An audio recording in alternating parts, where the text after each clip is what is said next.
Bonjour la famille, bonjour mes frères et sœurs, j'espère que vous allez bien, que vous avez passé un excellent week-end. Moi de ma part ça va.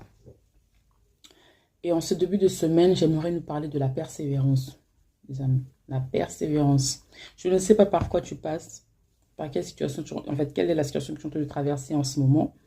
Mais ce matin, j'aimerais juste te parler du mot persévérance.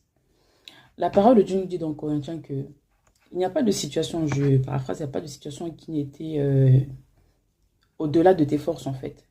Dieu ne permettra pas que tu sois face à une situation qui est au-delà de tes forces. Donc, toute situation qui est devant nous, on a la force de les surmonter. Et en ce jour, je ne sais pas quelle est la situation qui se dresse devant toi, quelle est la montagne qui se dresse devant toi, mais j'aimerais juste te dire que tu as la force de la surmonter, tu as la force de passer de l'autre côté de cette montagne. Il ne faut pas que les montagnes, en fait, nous arrêtent. Il ne faut pas que les situations nous arrêtent, en fait. On a la force pour les surmonter. On n'est pas seul. Dieu est avec nous. C'est lui qui nous donne la force de les surmonter. Que ce soit la maladie, que ce soit le manque de travail, que ce soit le manque d'argent, que ce soit, je ne sais pas quelle situation en ce moment que tu es en train de traverser, que ce soit de la relation familiale, sociale ou, je ne sais pas, professionnelle, personnelle. Aujourd'hui, je vais juste te dire que tu as la capacité de surmonter cela. Des fois, on s'arrête au premier obstacle qui se dresse devant nous.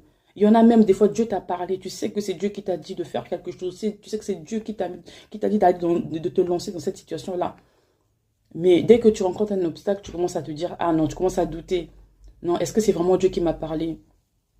Est-ce que c'est vraiment Dieu? Non. Des fois, on croit que non, parce que c'est Dieu qui nous a parlé. Donc, le chemin, il est tout tracé. Il n'y a pas d'embûche, d'embûche, en fait. Non. Les enfants d'Israël, ils avaient la terre promise, Canaan.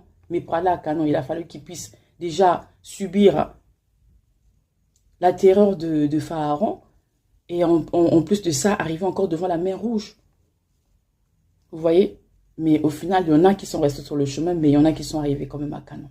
Donc toi, tu es près de Canaan. Il y a Canaan qui est en face de toi. Tu vas y arriver. Je crois que tu vas y arriver. Si tu ne crois pas, moi je crois à ta place que tu vas y arriver. Donc il ne faut pas abandonner. Il faut persévérer, mon frère. Il faut persévérer, ma soeur. Il faut être de la team qui persévère, pas de la team qui abandonne.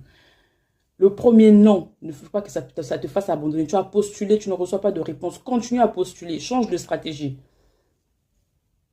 Si tu envoyais 50, envoie 100 CV maintenant. Les mêmes personnes qui t'ont dit non te diront oui. Je déclare ce matin pour toi. Que les mêmes personnes, là où tu es parti, que tu as frappé, les portes que tu as frappées, qui n'ont pas été ouvertes, les mêmes personnes t'appelleront pour te dire que voilà, la réponse, elle est positive. Alors, ce matin, relève-toi et persévère. Dieu est avec toi. Bonne semaine.